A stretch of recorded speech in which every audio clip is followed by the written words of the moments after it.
So we'll continue our discussion on theory of perfect competition. So if you remember in the last class we discussed about the long run price and output decision. Then we talked about that when there is a imposition of tax, generally who takes the maximum load, whether it's the buyers or whether it's the sellers. And then we examine the case of stock market, whether this is part of perfect competitive market structure or not. Then we will take one more example today in order to understand that whether there is a application of competitive market in the real world or whether there is a evidence of perfect competitive market form of perfect competitive market structure in the real world. So generally we will take the example of the credit card industry, and if you will see, credit card industry seems to be a concentrated industry. Visa, MasterCard and American Express are the most familiar names, and over 60% of all charges made using one of these three cards. So if you look at, if you are holding a credit card, either it's a Visa card, either it's a MasterCard or it's a American Express card. So maybe they originate from different financial institutions or different banks, but when it comes to type of cards, either it's American Express, Master or Visa card. And if you look at 60% of all charges are made using one of these three cards. So when it comes to the characteristic of perfect competitive market structure and this credit card industry, the number and size distribution of buyers and sellers is somehow comes to a equal characteristic, because there are large number of buyers. If you look at people, they prefer to use more credit card rather than debit card or operating in cash. And there are number of sellers, like if you take any bank specifically, whether it is small in size but still they offer a credit card at least to those people, those who are holding an account in their bank.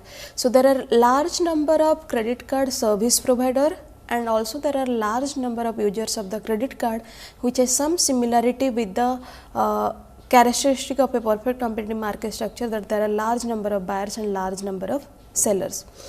Then although these cards are the choice of the majority of consumers, these cards do not originate from the same firm. So number of firms, but if you look at the product, the credit card is the product which comes from the number of firms, but if you look at it's an identical product because it's a credit card. Similarly, if you look at, it's a relatively homogeneous product because the utility of the product is remain same, whether it comes from HDFC Bank, whether it comes from ICICI, whether it comes from SBI, whether it comes from any other banks, the usefulness or the utility of the product is the homogeneous product. So credit cards are relatively homogeneous product. Even if it originates from the different firms, still it has the same utility or the same usefulness, and that's why it's a relatively homogeneous product. Entry into and exit from the credit card market is easy. Like if you have a repaying capacity, generally you get a credit card, so there is also entry into it, and exit from the credit card is also like you can just get out of it after paying all this due. This is from the consumer perspective, and from the firm perspective also, there is no hard and fast rule that whether you should offer a credit card or not. If the bank has the capacity to offer a credit card, generally the firm or the bank they offer it, or otherwise they generally exit if they are not feel that it's not a profitable business for the firm.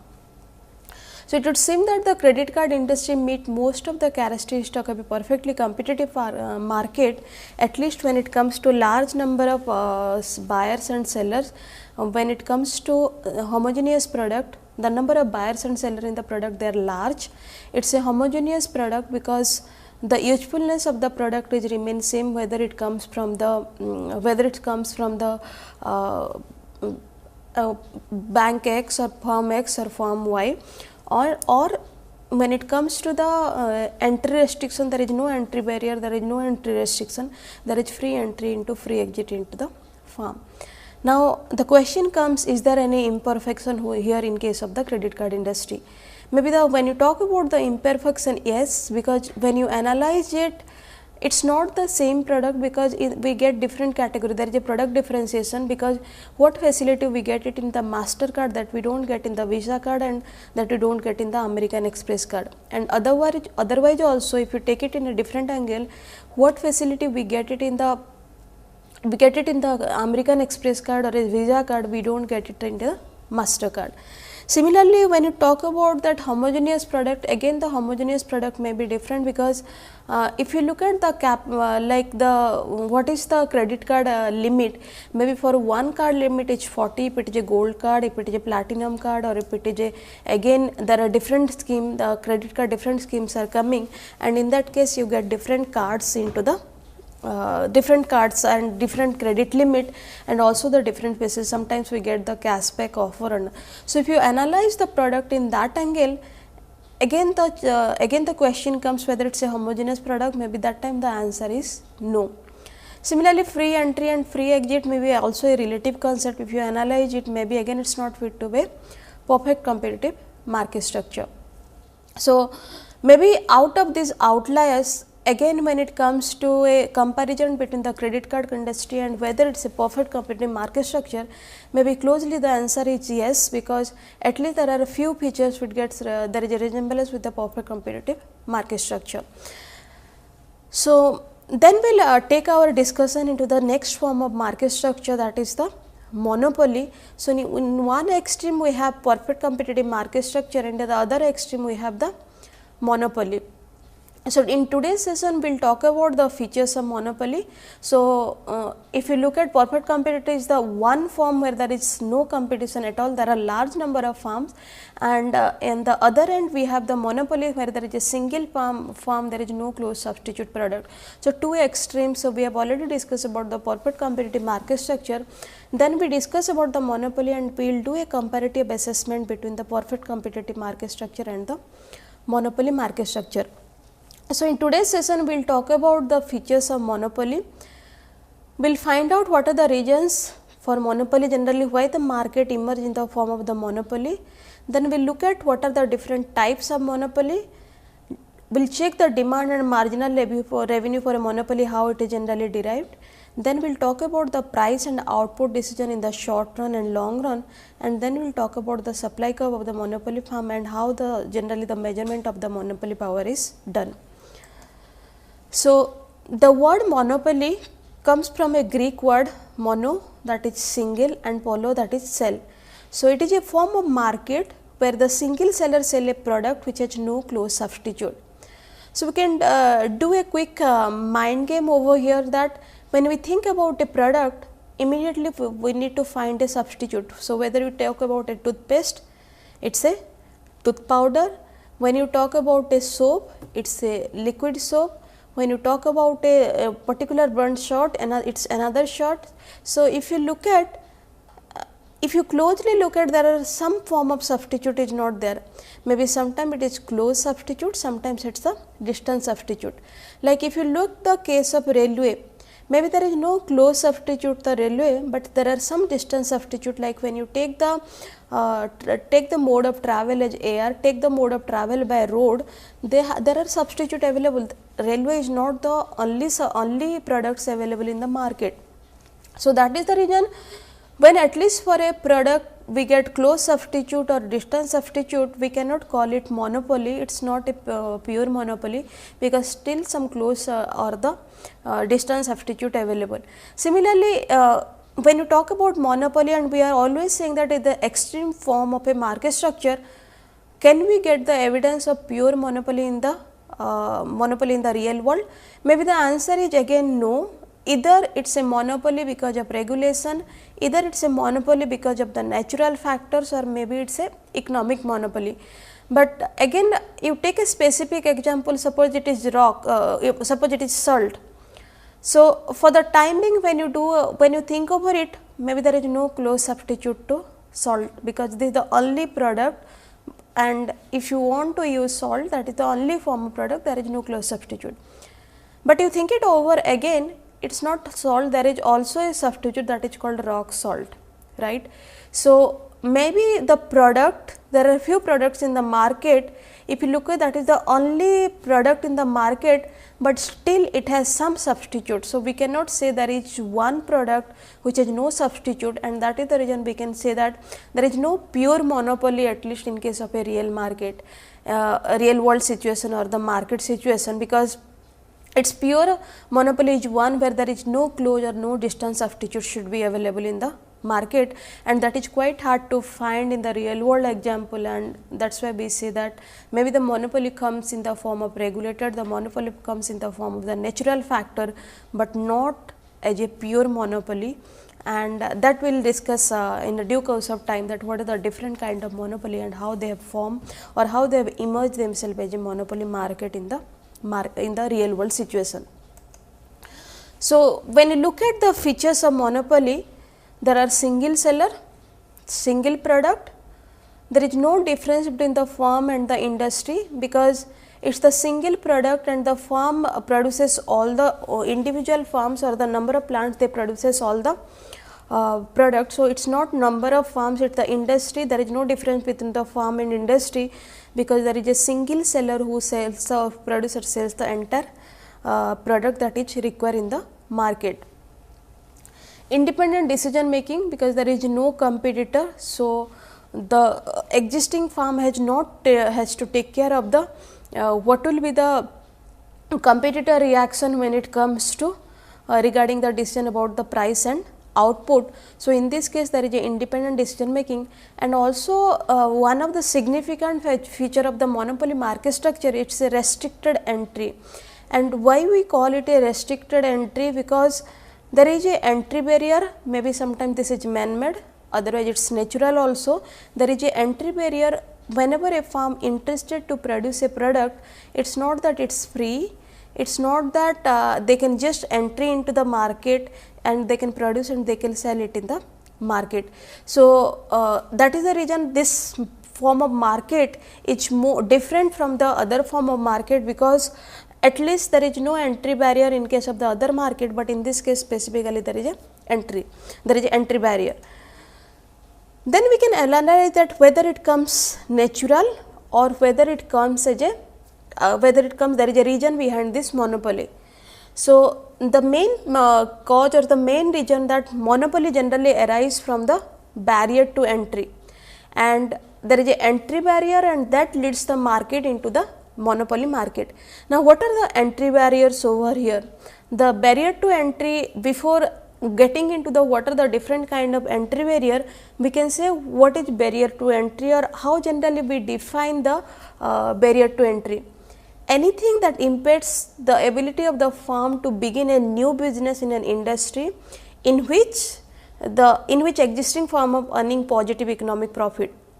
So, it is a kind of situation, any factor which stops the new firms or which stops the firms to get into that business is generally known as the entry barrier, because that generally create a barrier for the new firms to enter into the market, where the existing firm they are getting the economic profit or they are getting the normal profit or they are getting the supernormal profit.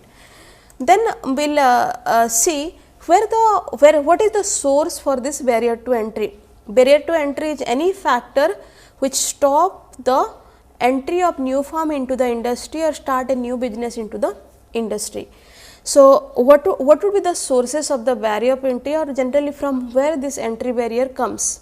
First, when the firm they have a ownership of a key resources, generally that stop the other firms to enter into the market, because they have the ownership of key resources, and that is the reason they have also ownership to produce the product in a more cost effective manner.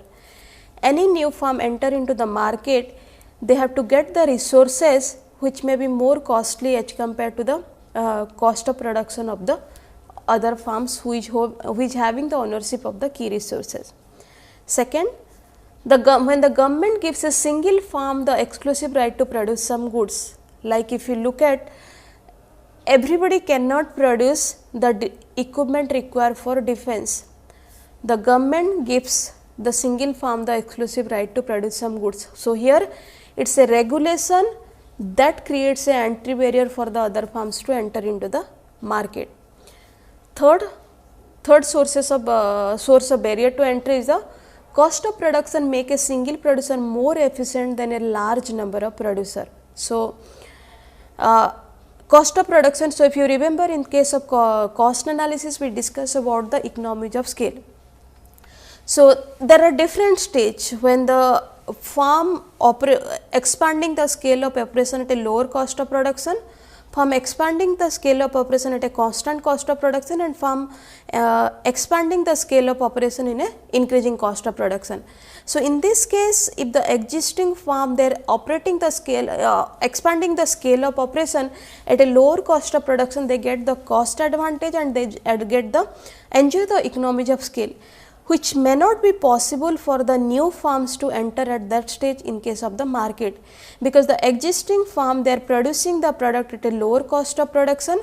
Any new farms they enter into the market, they have to generally they have to compete with the existing farm at a higher cost of production, and which may not be profitable for them, and that stops them to enter into the market, because the cost of production make the single producer more efficient than the large number of producer. So, generally barrier to entry comes from three sources. One, when the farm has the ownership of key resources used for the production. Second, the government gives the single farm the exclusive right to produce something, and third, the cost of production make the single producer more cost effective than the large number of producers in the market. Then we will see what are the types of barrier or what are the common entry barriers. The first one is economies of scale. So, when the long run average cost declines over a wide range of output relative to the demand for the product, there may not be room for another large producer to enter the market. Like in the previous case, we are examining that when one large farm is producing at a lower cost of production, there is no scope for the other farms to enter into the market producing at a higher cost of production and competing with the existing farm. Since the existing farm is enjoying the economies of scale, they are producing the product in a most cost effective manner, and that reduces the scope of the other farms to enter into the market.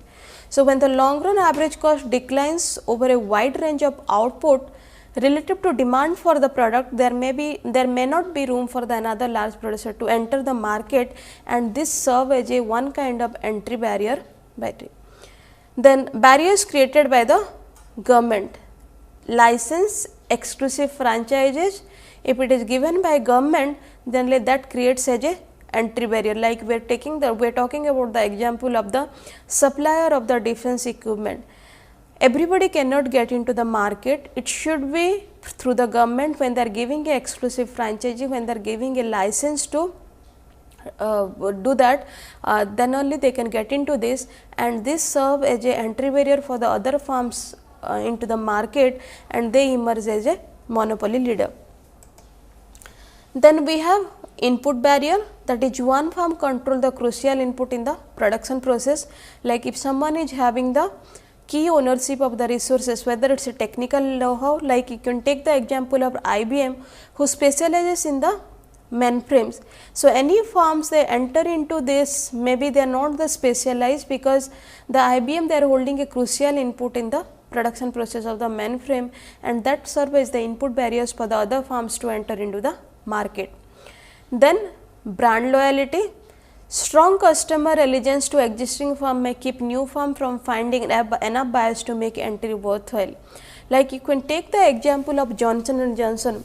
It's like for the baby product, if you look at, they are the market leader, because till the time people they have the brand loyalty. There are many more brand it has come in the market in the recent time, but if you look at people, they have still the brand loyalty for the people, and that makes them actually the firm to become monopolist, and brand loyalty serve as a entry barrier. Like Microsoft, when it comes to the window or when it comes to the any other Microsoft processes, we always say that okay, Microsoft is the market leader. So, the brand loyalty for the Microsoft generally takes the other firms out of this market, and that is why it serves as an entry barrier, because people they have a confidence on the brand, they have the loyalty for the brand, and which acts as a barrier to the other firms to enter into the market. Then we have something called consumer lock-in. And what is this consumer lock-in? when the potential entrant can be deterred if they believe high switching cost will keep them for inducing many consumers to change the brands. Like sometimes the switching cost from one brand to another brand puts the consumer into the lock-in situation, and that leads to the situation where the other firms they cannot enter into the market. Like you can take the example of a mobile service provider. When you have one connection from one mobile service provider, you don't change that easily, because it again requires a switching cost or the high switching cost, because it's maybe high, but there is some amount of the switching cost. Maybe in case of mobile service provider, at least when you need to buy a SIM, when you need to put a recharge card, and which generally considered as a part of the switching cost. So generally when people they move from one product to another product, they look at what is the switching cost available with this. So if the switching cost is high, generally people they take this to a that takes as the okay, if the switching cost is high and let me not get into the change into the other product, I am okay with this product. So this thought process itself, because the consumer is not changing the brand because there is a high switching cost, that leads to the entry barrier for the firm into the other firms into the market. Similarly, we have network externality, which serve as a entry barrier. It occurs when the value of a product increases as more consumer buy and use it, and make it difficult for new firms to enter the market where the firms have established a large network of buyers. So when we are moving to a new place, you can take the example of a maybe it's a phone connection, or it can be a buying a laptop, buying a computer. Generally, how do you take a call that which one to buy? You say that okay, which product is more common in this area, whether it is a mobile service provider, whether it's BSNL, whether it's Vodafone, whether it's Airtel. And if it is, you look for the tower which gets a better connectivity and what people they are using more in this market. So that leads to the fact, or this fact leads to the decision of the buyers that what they are buying, and this is generally called as the network externality, because the benefit reach to the other consumer when one consumer uses this. Or similarly, when you are planning to buy a laptop, you always say that who is the nearest service provider. If it is Sony Vaio, the nearest service provider is there, you generally buy it. If it is Dell, if you find that the nearest service provider is there, generally you buy it. So it's about the network externality, because since many firms they are using, many consumer they are using the single product, that leads to the positive external benefit to the other firms in terms of the other facility available with respect to that firm, and that generally creates as an entry barrier for the other firms to enter into the market. Then we will talk about the types of monopoly. The first one is natural monopoly. It is formed when the size of the market is so small that it can accommodate only one player, means the capacity of the market or the size of the market is so small that it can only accommodate one player. Then we have local and regional monopoly, a monopoly that exists in the limited geographic area, like whether it is through regulation, like if you take under the WTO rules, or similarly maybe you can take another example like that local grocery store, because that serves as a local monopoly because there is no other shops available in that particular region. Similarly, this regional monopoly generally if you look at the TRIPS agreement or the WTO agreement, that leads to the regional monopoly because there is a restriction for the other firms to enter into the market. Then we have economic monopoly, and economic monopoly is created whenever the competition is eliminated due to economic efficiency of other players or due to superior efficiency of a particular player. So, it is created whenever competition is eliminated due to economic efficiency of other players or due to superior efficiency of the particular player. So, maybe the efficiency is that one firm is doing really well, that leads to the economic efficiency and that stops the other firms to enter into the market. Then we have a kind of monopoly, we cannot call it exactly it is a monopoly, it is a act of monopoly, that is monopolization, where the attempt by the firm to dominate the market or become the monopoly.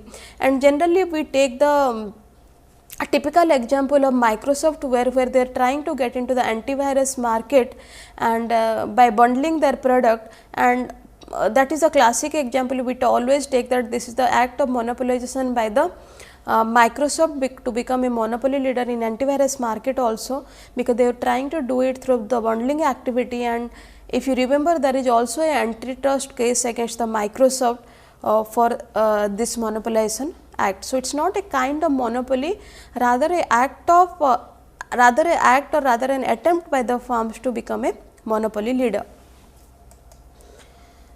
Then we have legal or regulated monopoly. It is created when the government restricts the entry of other players in particular market in order to keep the total control in hand, like the typical example of Indian Railway and maybe the different state electricity board. This is the regulated monopoly, because this generally the government keeps all the control, the government takes a call with respect to price and output decision, and that leads to the generally that leads to the market, or that leads to the entire market form into the monopoly market. And generally this is a kind of monopoly where the behavior is overseen by the government entity, and typically the public utility sector, that is generally known as the generally comes under this form of the monopoly, like that example of state electricity board, or it is a case of maybe Indian Railway, where the behavior is overseen by the government, or there is some say of the government when it comes to the price and output decision, and that leads to the market as the monopoly form of market structure. Then we will talk about the demand and monopoly, demand and revenue of a monopoly market. Demand curve is downward sloping, it is a regular demand curve, downward sloping, price and quantity demanded, they are inversely related, and if the monopolists want to sell, they have to reduce the price. So, the demand curve of monopolist is highly price inelastic, because of this the single product available in the market, and there is no close substitute, that leads to the inelasticity of the monopolist, and that is why the demand curve is highly price inelastic. When a monopoly drops the price to sell one more unit, the revenue received from the previously sold unit also decreases, because since there is a single product and there is no close substitute, sometimes if the monopoly firms want to sell more, they have to at least reduce the price, and in this case the revenue received from previously sold unit also decreases, because the price is decreasing even if the quantity is increasing. So, when a monopoly increases the amount it sells, it has two effects on total revenue. So, what is our total revenue? Total revenue is price and quantity. So, output effect, more output is sold and Q is higher, because there is a decrease in the price, that leads to a output effect because Q is higher. Price effect, price decreases, so price is generally lower. So, whenever the monopoly increase amount it sells, it has to reduce the price, then only the sale will be more, and that is why it leads to two kind of effect, one is output effect and second one is the price effect. So, here the average revenue curve is denotes the demand curve for the firm and also determine the slope of the marginal revenue curve. So, average revenue curve is also the demand curve. This is the same in case of a perfect competitive market structure also, because the average revenue is also equal to the demand curve, but here the difference is that here the marginal revenue curve is separate, but in case of competitive market structure the marginal revenue curve is also equal to the average revenue curve, and the average revenue curve also determines the slope of the marginal revenue curve.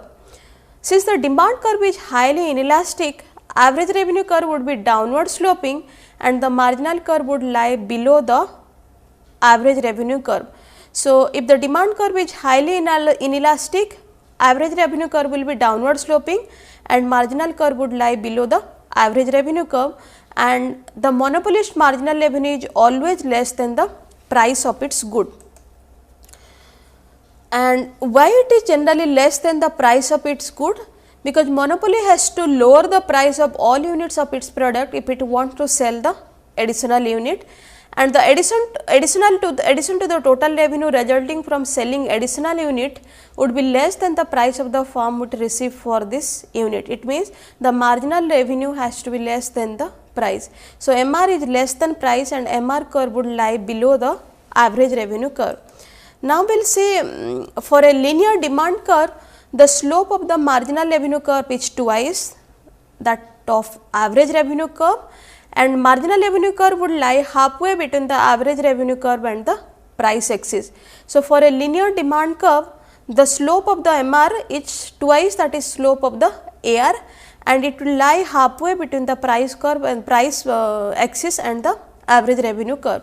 So, let us see the how generally we graphically look at the slope of the average revenue curve and the slope of the marginal revenue curve, and we will check whether the slope of the marginal revenue curve lies below average revenue curve, and algebraically also we will see what is the slope generally for the average revenue curve, and whether the slope of marginal revenue curve is twice of the slope of the average revenue curve. So, if you take a demand curve that is P is equal to A minus BQ, then what will be the revenue? Revenue is PQ, and if it is PQ, then it is A minus BQ multiplied by Q, which leads to AQ minus BQ square, and this is the total revenue.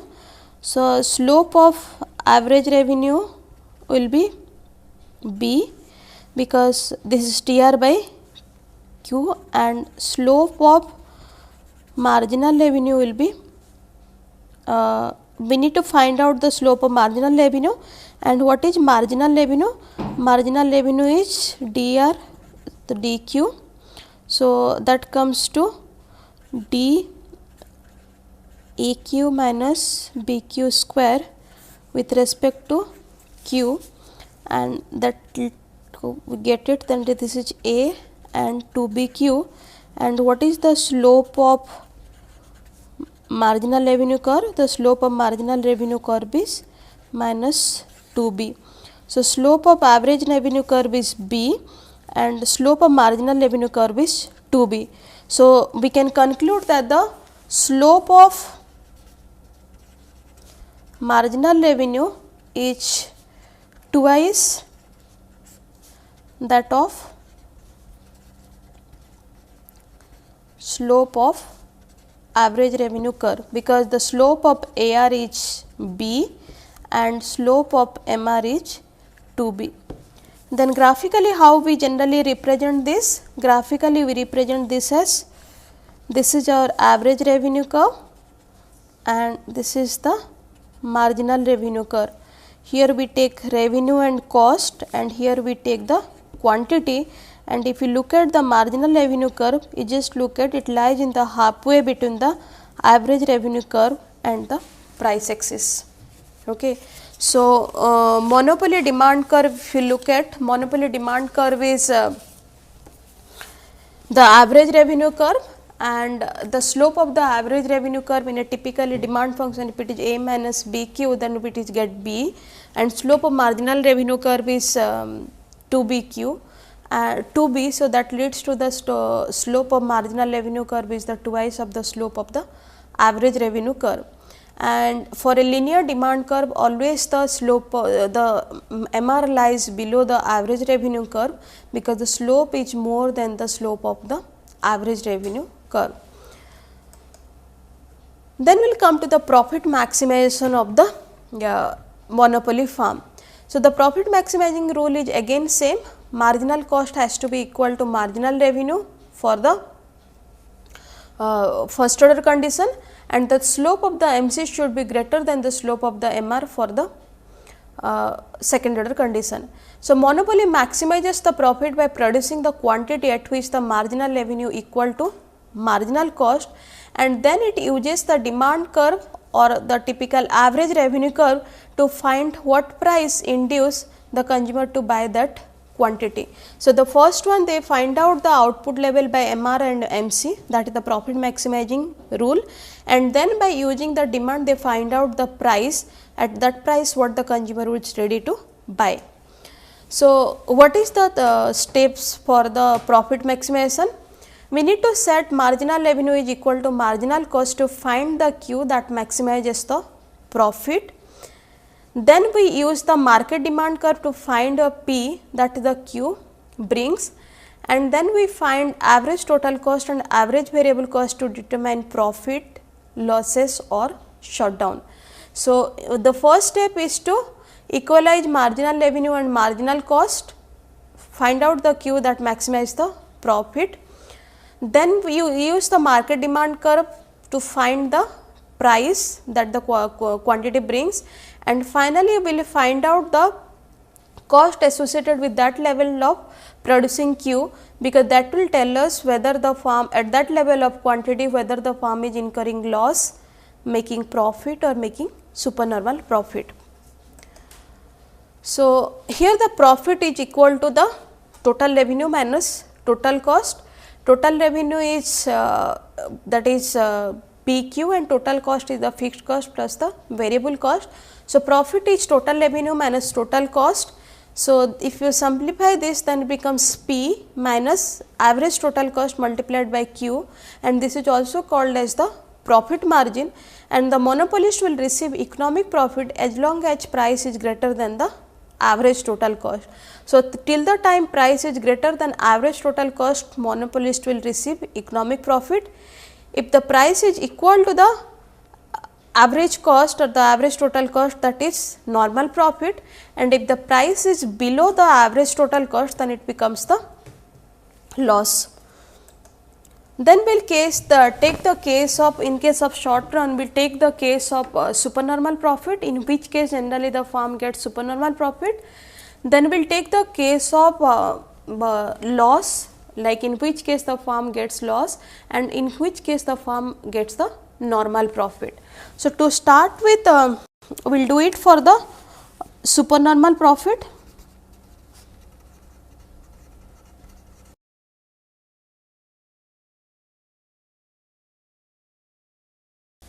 So, we will find out our, here we will take quantity, here we will take average revenue, marginal revenue, average cost and marginal cost. So, this is our average revenue, this is our marginal revenue, then this is our average cost, marginal cost intersect the average cost at its minimum. Now, what is the steps for the profit maximization? First, we need to find the equality of marginal cost and marginal revenue. So, this is the point where the first order condition gets fulfilled, and corresponding to this we will identify the quantity. This is the profit maximizing level of output. Next, what we should do, using the demand curve we will find out the price. So, corresponding to this we will find the price axis, and this is the price. Now, this is the profit maximizing quantity, this is the profit maximizing price. This we have got through the equalization of marginal cost and marginal revenue. Now, next we need to find out at this price, at this quantity, what is the situation for the farm, whether the farm is getting supernormal profit, whether the farm is getting the normal profit, or whether the farm is getting loss. How to find out that? That is through the average revenue or so called price and the average cost. So, corresponding to this, what is the average cost? Corresponding to this, this is the average cost and this is the price. So, P is greater than average cost. So, if you remember, till the time P is greater than average cost, the farm will get economic profit or so called supernormal profit. And what is the amount of the supernormal profit? the difference between the average cost and the average revenue curve, and this is the amount of profit, supernormal profit, what the firm is getting. So, if the price is greater than average total cost, the amount between the average total cost and the average revenue curve, that gives us the supernormal profit. This is above the cost of production. Now, next we will find out what is the second situation, that is for the normal profit. Again we will follow the same process or the same steps to find out the normal profit. So, here we have revenue and cost, here we have quantity. We will draw our average revenue curve, we will draw the marginal revenue curve, then we will draw our average cost curve, and we will draw the marginal cost curve. We have average revenue, we have marginal revenue, we have average cost, we have marginal cost. Marginal revenue, marginal cost is to find out the profit maximizing level of output. Corresponding to that, we get the level of output. Corresponding to that, in the demand curve, we get the price. Now, what is the next task? If this is the profit maximizing price, this is the profit maximizing output, we need to find out that what is the profit. What is the profit or what is the loss. So, in this case, if we look at corresponding to this point, the average cost is just equal to the average revenue. If average cost is equal to average revenue, the firm is incurring no loss, the firm is not incurring the supernormal profit. Now, this is the case of a normal profit, where corresponding to the profit maximizing level of output, the average cost is equal to the average revenue curve. Then we will analyze the case of loss, where particularly the firm incurs loss when it is a profit maximizing condition. So, we have average revenue, quantity, revenue and cost. We have marginal revenue, we have average cost, and we have marginal cost. We will find out the marginal revenue, marginal cost condition, we will find out the Q, we will find out the P. So, this is P, this is Q. Corresponding to this, if you will find, this is the amount of the cost. So, in this case, the average cost is greater than price, and that leads to the loss for the market, loss for the firm H, this much area, because this gives the difference between the average cost and P. So, in this case, at this level of output, the average cost is higher than the price, and that is why the firm is incurring loss. The common question comes here, whether, since it is a case of the monopolist, whether the firm should incur loss or not, because it is a monopolist, they have a independent capacity to take a decision on the price and output. There is only single firm, single producer, at least there is no close substitute. So, monopoly is a market form where there is no close substitute. Now, still when the firm is incurring loss in the short run, what may be the possible reasons? There is a possibility that the firm may incur loss in the also in the short run, and what are the possibility or what is the reason that the firm is incurring loss in the short run? First, maybe it is possible that in the early year the monopolist may not very efficient to attain the low average cost of production.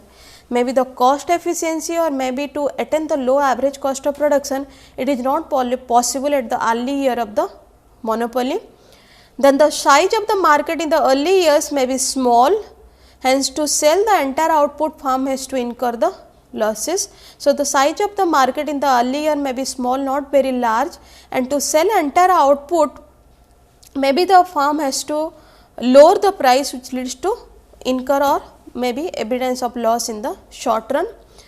Then the monopoly firm deliberately charge a low price to keep the competitor out of this market. Why they charge a low price? If you remember, whenever there is a supernormal profit that attracts the other firms to enter into the industry. And if they are charging a high price, that leads to supernormal profit, and that will attract the new firms enter into the industry, and in that case maybe the competition will be there and it may not be a monopoly market again. And that is the reason they take a strategy to maintain a lower price, because if you are maintaining a lower price, that is not profitable for the other firms to enter into the market, or there will be no incentive for the other firms to enter into the market, and that serve as an anti barrier. But in the other side, when they are charging a low price, generally that leads to the loss for the firm, because they are charging a low price, and that leads to a situation where price is less than the average total cost. Then in order to curb the creation of monopoly, sometimes the government may impose a tax on the monopoly product, which in turn increase the cost of production. So there is a tax.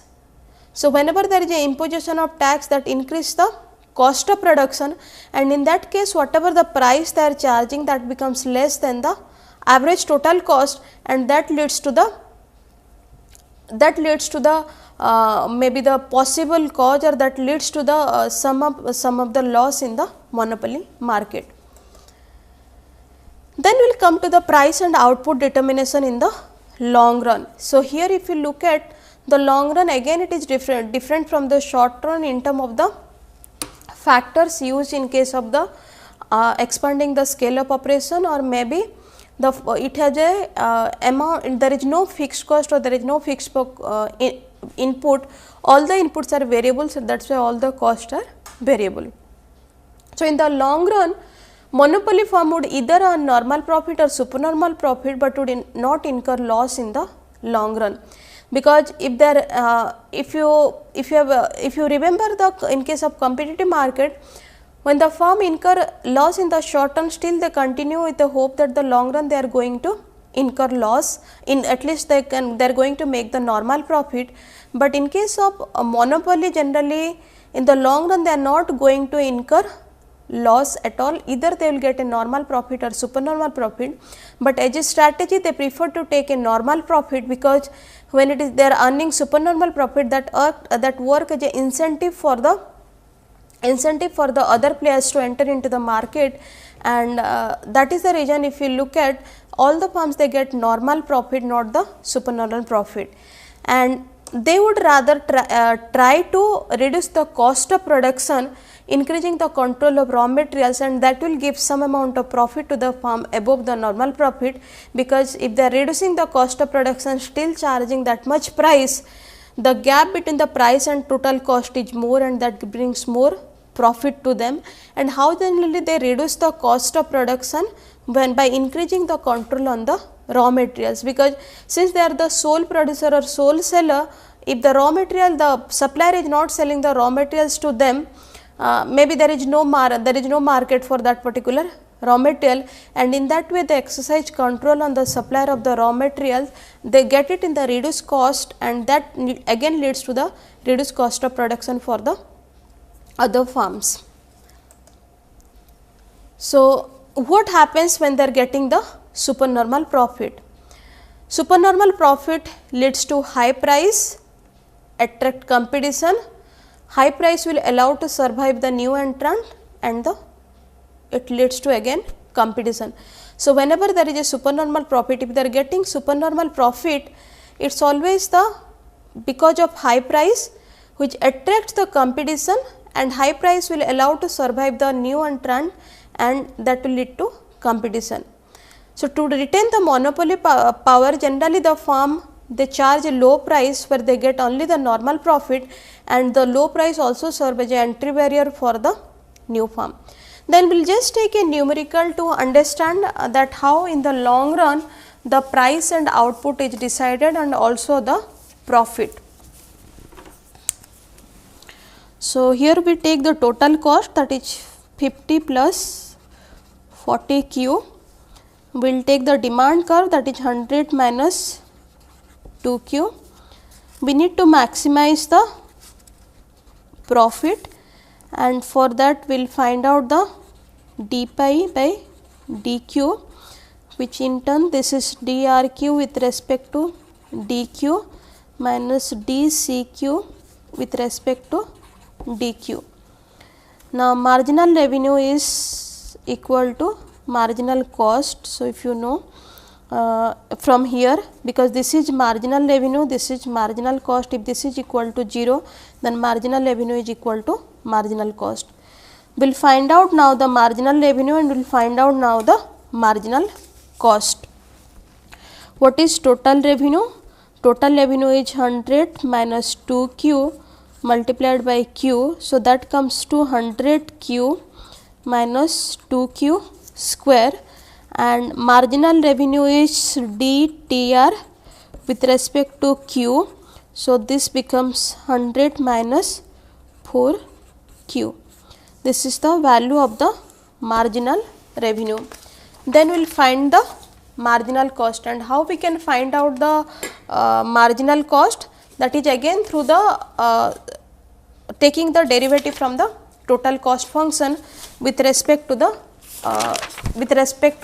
q. So we have total cost function, that is 50 plus 40q, and marginal cost is dtc with respect to q. So that becomes 40. So we have now we will find out the quantity. So marginal revenue is 100 minus 4q, MC is equal to 40, and if you simplify this, then this is 4q is equal to 60 and q is equal to 15. Now from here we can find out the value of P. How will find out the value of P? P is equal to 100 minus 2q. So that comes to 100 minus 2, 15, that is 100 minus 30, that is 70. So P is equal to 70, Q is equal to 15. Now we will see, because this is the first order condition, we will see whether the second order condition gets fulfilled or not. So second order condition is d square pi dq square should be less than 0. So in this case, if you look at what is the